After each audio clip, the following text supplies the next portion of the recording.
Dubai, Abu Dhabi, and then Sharjah. Yung may mga Emirates sa UAE. So yun. By road naman ito eh, 2 or 2 hours. By road lang.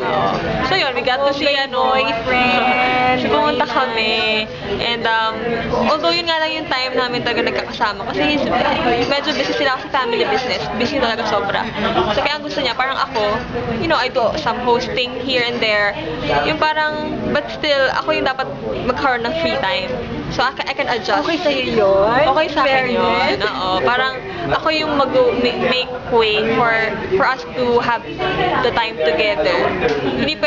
Kaya hindi ako pwedeng kumuha ng sobrang full-time na corporate work na everyday, 8 to 5. So at least with hosting, sometimes sobrang pagod din. Like 3 days straight, or lalo na kapag out of town, sobrang nakakapagod kasi talagang punta ka and then work and then uwi ka na din the next day. So parang okay naman. There are also times talagang free days. I can do, di ba? I can catch up on sleep. I can catch up on like sa relationship, right?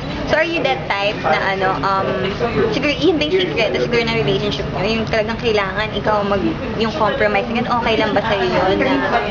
Kasi kami, parang ang isip ng mga tao, sacrifice yun, compromise. Hindi kasi, if you value the relationship and hindi mo na iisipin na ikaw yung nagsasacrifice, gusto mong gawin. Hindi ka niya pinipilit. Like, for example, hindi ko siya pinipilit na kahit wala siyang tulog, puntahan ako. Hindi, kasi gusto niya, feeling niya, it's his duty to still pick me up even if ganyan. Yung mga gano'n. And he wants to. Hindi lang dahil yun yung kami.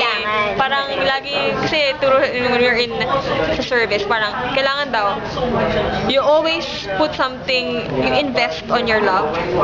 Invest ka ng invest.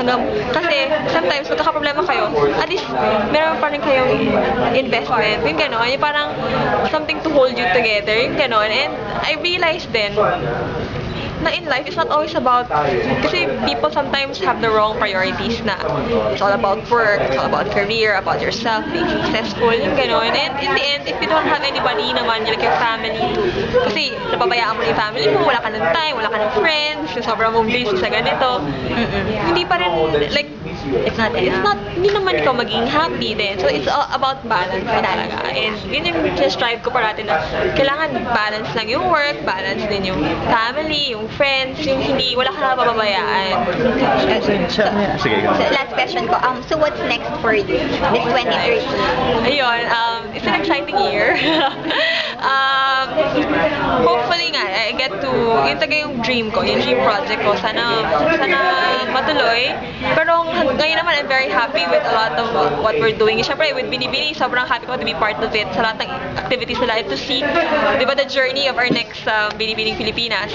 And yung mga hosting jobs, talagang I feel na every time I do that, iba yung fulfillment ko. So, sana magtuloy-tuloy. And really wanted yung ultimate, dream is to have like my own TV show. Yun na yung ultimate na yun.